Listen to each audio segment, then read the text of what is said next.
नमस्कार विद्यार्थी मित्रांनो, स्वागत आहे तुमचे करिअर मराठी या यूट्यूब चॅनलवर।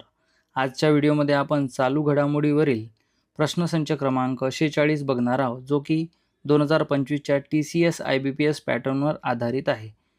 चला तर मग व्हिडिओला सुरुवात करूया। प्रश्न पहिला आहे, साहित्याच्या क्षेत्रातील नोबेल पुरस्कार 2025चे विजेते कोण आहेत? तर याचं उत्तर आहे पर्याय क्रमांक 4, लाझलो क्राझ्नाहोरकाई।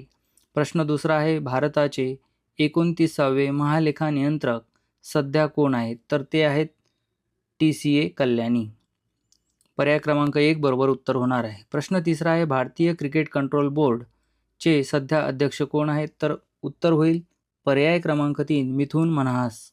प्रश्न चौथा आहे, मैत्री सैन्य युद्ध अभ्यास 2025 भारत आणि कोणत्या देशादरम्यान झाला आहे? तर याचं बरोबर उत्तर आहे पर्याय क्रमांक 4 थायलंड।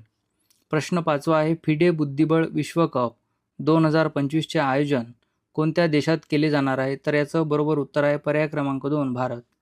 प्रश्न सहावा आहे, सध्या चर्चेत असलेला अभिमन्यू मिश्रा कोणत्या खेळाशी संबंधित आहे? तर याचं उत्तर आहे पर्याय क्रमांक 1 बुद्धिबळ। प्रश्न सातवा आहे, भारताचा पहिला स्वदेशी फोटोनिक रडार कोणत्या संस्थेने तयार केला आहे? तर याचं बरोबर उत्तर होईल पर्याय क्रमांक 4 DRDO। व्हिडिओ आवडल्यास व्हिडिओला लाईक करा, चॅनलवर नवीन असणार तर चॅनलला सबस्क्राईब करा।